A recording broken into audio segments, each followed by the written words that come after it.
What's going on, YouTube? Welcome back to another video. Today we have part one of fixing the 6.9 IDI that we picked up last week. As you guys know, I mentioned that we had a leaking radiator, and of course we did not receive that in the mail yet, so we're gonna have to put that off until next week. That was the biggest part I really wanted to install so we could actually drive it around down the roads and actually see what this truck is about. So instead, we're gonna be working on some of the minor details, which really aren't that minor. The headlights actually do not work. This one is filled with water, and our dimmer switch right here is totally seized up. And I believe that's why we don't have any headlights at all. We got a new one off Rock Auto, $7. Works totally good, and it looks identical. Next, we have a new mechanical fuel pump. I didn't show you guys in the video, but the guy kind of rigged up a electric fuel pump that is not wired correctly. So we're gonna go ahead and install that. We went ahead and got new headlights as well, may as well, since that was filled with water, and can't own an IDI without having this. So we went ahead and picked ourselves up this little cheap eBay license plate. And we do have an ignition switch we're gonna install as well, because I have inconsistent 12 volts with a key on position. Sometimes everything works, sometimes it doesn't. So I do need to check the connection of the ignition switch first, but I'm pretty sure that switch is bad. So we're gonna replace that with a Motorcraft. Anyways, here is the old coolant. I wanna show you guys the oil we're talking about. It's definitely a little bit brown. I didn't notice it to begin with. However, after letting it sit for about a week, this was totally green on top. And then when I mixed it up, the oil came to the top, obviously. So unfortunately, we are gonna have to do oil cooler seals, which I'm hoping doesn't suck. But enough talking, let's go ahead and start with the front of the truck and work our way to the rear and get as much done as we physically can tonight before it gets too late.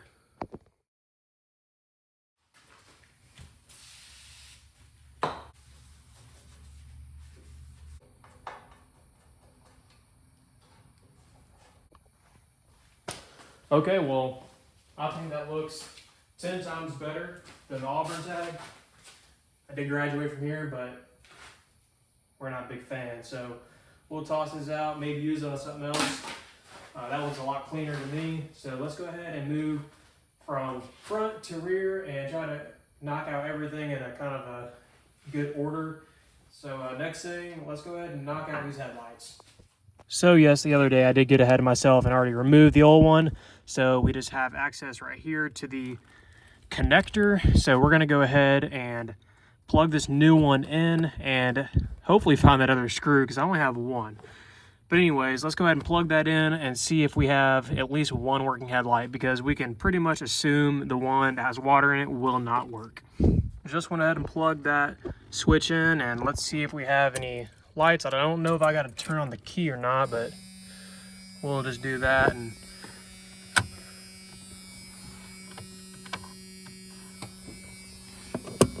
let's go ahead and see what we got. No, we got running lights, but no headlights. So that switch didn't exactly fix our issue, but it looks like we're gonna need to replace both headlights anyway. It's pretty doubtful that both headlights are actually bad, but maybe they are, and that may fix our issue. So I have this bezel pulled off, and after further inspection, it does look like water made its way into this headlight. So there actually is a very good chance that both seal beams are bad. So let's go ahead and pop this one out, put the new one in, and see if we have any luck. Definitely not necessary, but it's a good time. If you have all this out, go ahead and maybe get a little vacuum and clean out all this area right here where stuff can collect and potentially form rust. We have a good core support on here and we want to maintain that. So we're going to go ahead and clean all this out and maybe spray some fluid film in there. So we got the bezel off, and as you guys can tell, it's actually going to be quite a bit of a cosmetic improvement as well, and hopefully a functional benefit. So let's go ahead and pop this one out, take off the harness, and pop the new one in, see if we can have a headlight that works. Connection is pretty dirty. I have some electrical cleaner. I'm going to go ahead and spray this out and ensure that we have a good connection.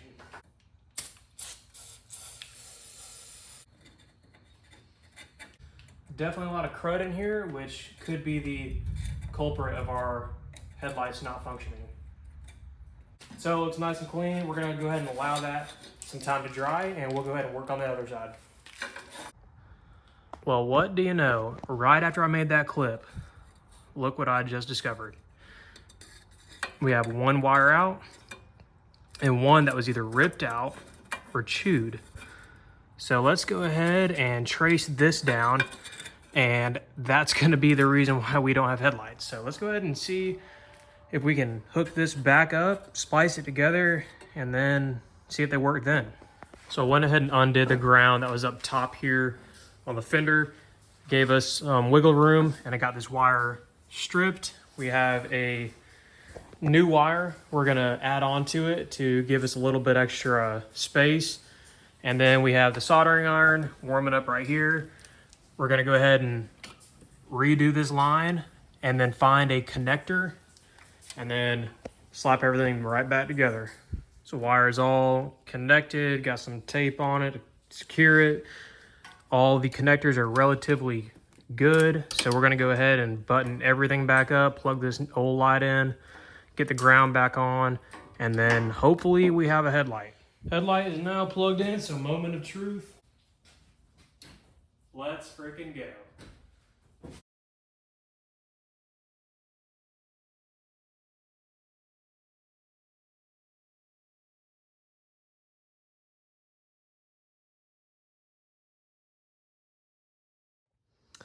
So here's the other headlight. This thing definitely had no chance, but it appears that we have good wiring on this side. Let's go ahead and take a closer look just to ensure.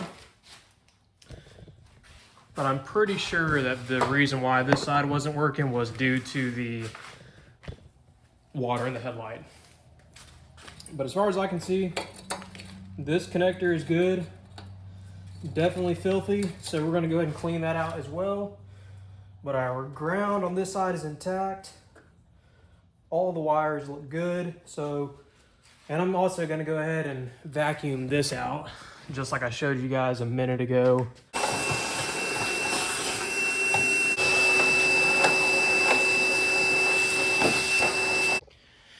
All right, moment of truth. Let's see if they actually both turn on. So unfortunately, guys, the headlights took a lot longer than expected, but I wanted to go ahead and show you the setup that the previous owner decided to do for the fuel system. He bypassed the mechanical pump. I guess it went bad, and he used this pump right here. He would power it by doing this. As you can tell, it's pumping fuel. And unfortunately, he did cut the hard lines, as you guys may be able to tell, right down below. However, we can still make that work. It's fine. But we're gonna go ahead and remove this crap probably tomorrow morning. It is Sunday and I have to leave in the afternoon to go back to work, but we will see if we can't get that taken care of. I'm really wanting that done. And hopefully in the next video as well, we'll get the radiator, but looks like all of our lights work. So we're gonna go ahead and move on to something else. So I know the video kind of ended abruptly last night, but what we're going to go ahead and do now is install this new ignition switch. I wish I would have just been recording, because as I was cranking the truck, it would cut off and not start. And I know it's got to be the ignition switch, because when I turn the key to the on position, sometimes it'll buzz, sometimes it won't, and it'll just pretty much start up, die immediately, and just keep on doing that. So we're going to go ahead and locate the ignition switch, make sure it's actually plugged up and connected correctly, but we're going to go ahead and install this new one. We did go with a Motorcraft to ensure good quality, but let's go ahead, figure out what needs to happen to take this old one off and get this new one on. So for this process, we went ahead and popped off this lower column cover and then the upper column cover. And according to the video that I watched, all you had to do is pop off these two 7/16 nuts that are a little bit hard to see, but you have one right here and one to the right. And once you do that, you should pop it free and it should come out hopefully pretty easily. So we had to wrestle with it for a little bit, but we got the old one out. It is an original part. The only difference I see is this one has this metal clip, and I saw all the other replacements had that. But anyways, we had to drop the column a hair to get some access because it was a super tight fit. It's going to be kind of a pain to get that new one in, it seems like, but we'll see. I know we got to line this rod up with this notch right here and then attempt to get everything secured the proper way, but we're going to go ahead and slap that one in there. Hopefully it doesn't take too long. So we finally got that guy in there. The hardest part was actually pressing the connector into the new switch for some reason. That was a real bear, but now we need to go ahead, make sure we got all our bolts, and then attach the lower column and button everything back up. We got the truck fully assembled now. Let's go ahead and see if she wants to crank up.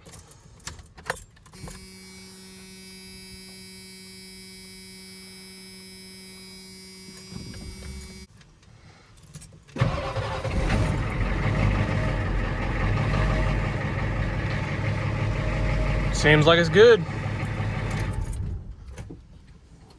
All right, guys, so now that we got that new ignition switch in and no more starting issues, we have to go ahead and address this terrible setup of a fuel pump and go ahead and get all this disassembled and then slap our new one on, and hopefully we have no issues. I know all we got to do is remove the air pump, and hopefully that's about it.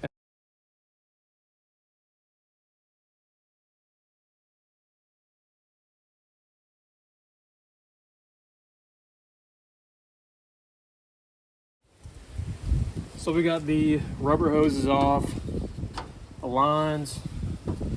So the easy part is done. I mean, this whole job shouldn't be too bad. But now we got some extra fuel line to use, and might be able to use this little pump for something else.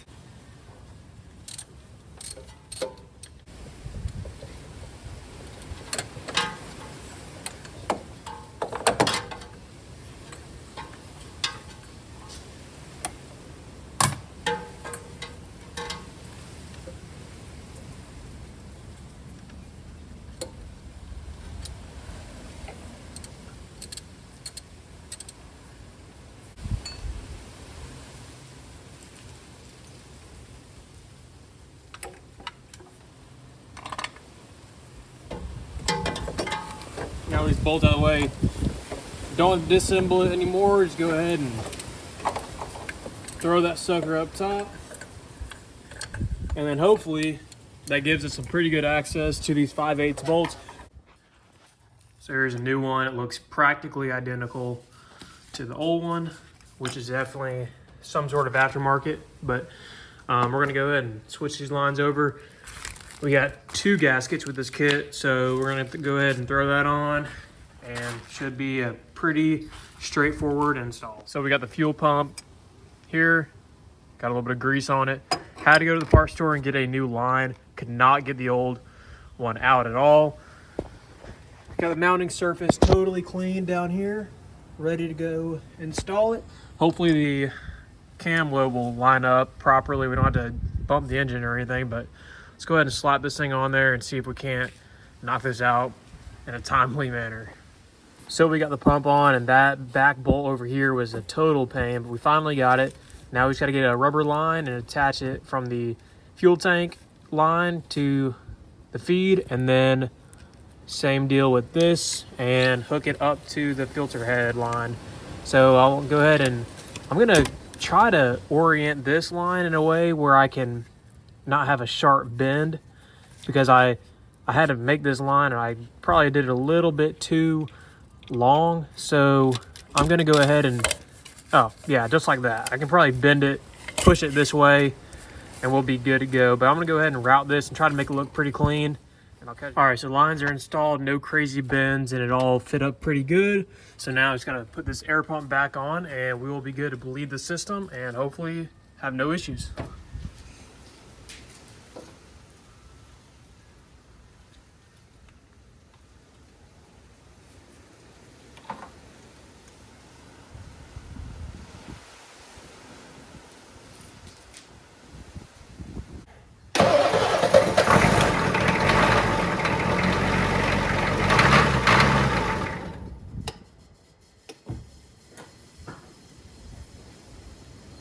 we'll go ahead and bleed the system.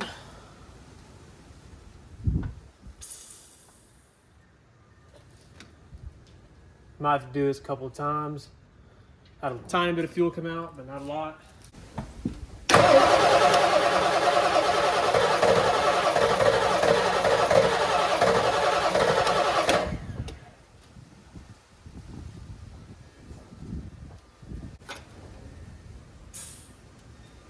Try again.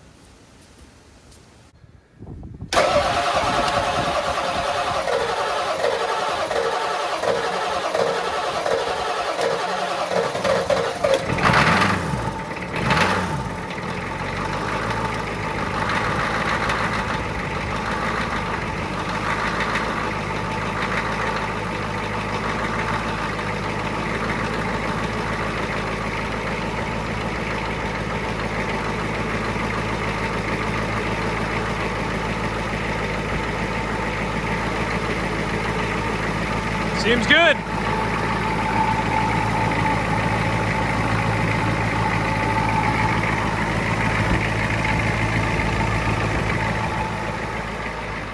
All right, guys, so absolutely massive progress. This video kind of all over the place, but we knocked out the headlights, got them rewired and soldered up to ensure good connection. We got the mechanical fuel pump installed, so we don't have to deal with this bull crap. And we got a new ignition switch so we can actually feel the accessory on and run position. So, and we also have the constant 12 volts each time we turn the key and don't have to wiggle it around. But this sucker is coming together. All we need to do is get the oil cooler seals. We're gonna tackle that job. It's gonna suck, but we're gonna do that. Get the new radiator in, and then this sucker is going to be an absolute unit. And one of the next videos is also going to be getting this dent out. I ain't dealing with that forever. It's not going to be perfect. I'll have it looking like this door, but we can't have such a good running truck and then have this big old dent. So stay tuned, guys. I appreciate all y'all watching, and I will catch you guys in the next one.